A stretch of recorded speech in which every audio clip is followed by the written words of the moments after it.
I got Charlene C. 1977 here on Instagram, says the DeFi Academy is brilliant. Charlene is brilliant. We really appreciate you, Charlene. Again, DeFi Academy graduate, Kings of DeFi member. Charlene's going to just be a huge part of what we're doing in the future, and we appreciate you. I got Harsh on YouTube. It says, Brian, loving your Kings course. What a mentor. Thank you, Harsh. We appreciate you being there. And our Kings of DeFi is where we do all the fun stuff in the background. That's why we're investing in early stage protocols. That's why we're doing NFTs. Just had a gong there in my studio. Someone just joined our course. They'll be starting us tonight. And by the way, inside my course, we mint NFTs. We sell NFTs. We do technical trading. We do advanced options trading. We do influencer management. Some of my students are starting their own funds, trading crypto, millions of dollars of crypto. All started with them taking the leap into my course. Literally one click away from this whole thing being your future. I love these buying opportunities, quite frankly. I love where crypto is right now. But don't wait. Don't sleep on this. Don't even wait another week. So great getting the love here. I appreciate all you guys. We got a London Real army out there. We got a crypto army inside London Real and the DeFi Academy as well, and we appreciate you. I got Joanna Lavin on Zoom, says, thank you, Brian. After listening to you, I'm ready to commit to your DeFi Academy. Joanna, pull the trigger and join us tonight. I'll literally see you on the Zoom call. I'll be wearing this suit and tie because it's happening in 6 hours. I'm going to go train, do some boxing, and I'll be back ready for you guys at 6 p.m. and we're going to go on this incredible journey. And that was Kelly that just joined our Crypto and DeFi Academy. Kelly, thank you for joining the trigger, joining the course and pulling the trigger. If you're still listening to me here, I'm almost done with this broadcast. Click the link below and join us. All right, my last point. This is probably the most important point I'm going to make, so pay attention. The real war being fought right now is not in Ukraine. It's not being fought by Russian troops. The real war right now is an information war. And guess what, folks? It's being fought right now on these things, mobile devices. How many people have one of these in your pocket right now? You all do. And guess what? The war is being brought to your phone. Guess what? Thank you to Facebook and YouTube and Instagram and TikTok. Thank you to our social media platforms. The war is being brought right to your phone.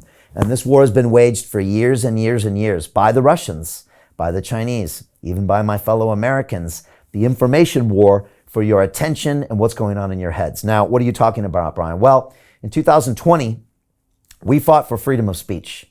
We were on the front lines here in London. And I'll tell you, it looked like a war zone here. There was no one on the streets. I had to fight to get into work every day. We were broadcasting. There were people trying to shut us down. There were people literally talking about putting us in jail and banning our platforms, and we were putting out information out there because other people didn't want you to get that information. It was a war, and it's still being played out to this day. And always you need to remind yourself that the real war is happening inside your brain, and everything else is to magnify that information war because people want you to panic. They want you to be scared. They want an agenda for your time. They want to use this as power against you. And in my mind, this is what President Putin is doing right now. He's using this whole thing as an information war. He can put troops in, he can show some bombs, he can show some tanks, and now all of a sudden you see headlines like this one. New York Times yesterday, you see a big headline in the news. Russian troops enter Kiev, which is true, but it's also a way of getting your attention, of hijacking your dopamine and your panic hormones and getting your attention and getting you to do something on the back of it. Worry, trade crypto, click on a link, buy more subscriptions for these media platforms. It's all an information war, and never understand that it's anything different. More headlines. This one today from London, from the Times of London. Putin puts nuclear force on alerts. You got my attention, right? Nuclear war. Nobody wants this. This is terrifying. Guess what? It just got your interruption. It just got your attention. You're probably trading on the back of it. You're probably buying more news subscriptions, and you're now going to listen to more of what they tell you and do more of what they say. Be careful of this. Next headline, The Guardian today. What do we see as a picture? Troops with what looks like a civilian on the ground with a machine gun to their head, right? This is designed to scare you, terrify you, panic you, and get you to behave with your lizard brain and panic. Make poor decisions about your finance, about your health, about who you listen to, about who you trust. The last one that came up today is another information war. It's showing you people in Russia lined up to take their money out of their bank accounts. Russia hikes interest rates after ruble slumps. This is a bit of an information war being run by the West to scare the citizens in Russia and to show Putin, guess what? Two people can play at your information war. You send in the tanks, we send people to take rubles out of your economy. You hit us here, we're going to hit you there. This is an information war, and guess what? All of us are being used as pawns in their war. So I'm not saying don't have empathy for our brothers and sisters in the ground in Ukraine. We send out them lots of support and lots of love. And again, your home should not be being invaded. You should not be subject to violence, and we support you 100%. But we also refuse to be used as pawns in an information war to get us to make decisions that we don't want to make.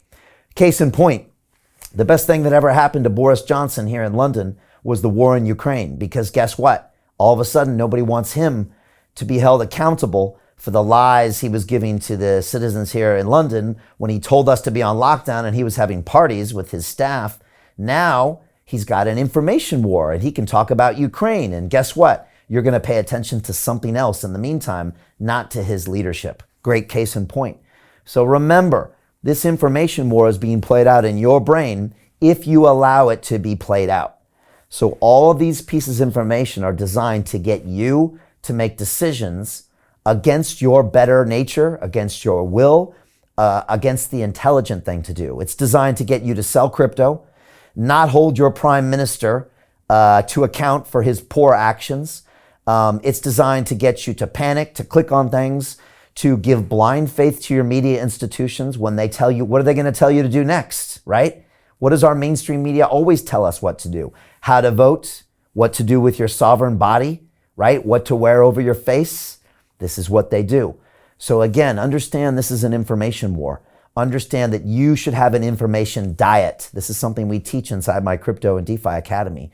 You should choose the information sources, not let those information sources choose you. And every time you let the television go on in the background, especially from the BBC, that's no longer objective, state-run propaganda news media source known as the British Broadcasting Corporation. Again, every time you let that television play out or you click on that news media headline, guess what? It's someone else's agenda for your brain. And again, you can listen to this, but you make the choices. And that means when you choose to buy or sell your crypto, you make the choice. When you choose to believe in a headline, and guess what? Not everything that's printed by the mainstream media is true. I would say about 5% of it is true. And I saw what they printed about me when I ran to be the next mayor of London. About 95% of it was not true. But it was used to get you to panic, to get you to be emotional, to get you to be angry, sad, in fear. And once they have you in that state of panic, that lizard brain mentality, guess what? You'll do anything. You'll do anything they say. You'll buy something they say. You'll, again, treat your body in a way they say. You'll take actions that they say. So see if you can divorce yourself from that information agenda. See if you can be objective.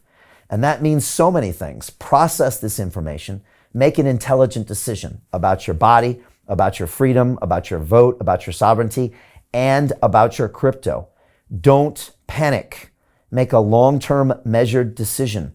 This is what we've been doing here at London and Real for 10 years. The last 2 years, we've been putting out information so you can make the correct decisions, not the information that the mainstream sources and the governments try to give you to have you make those short-term decisions.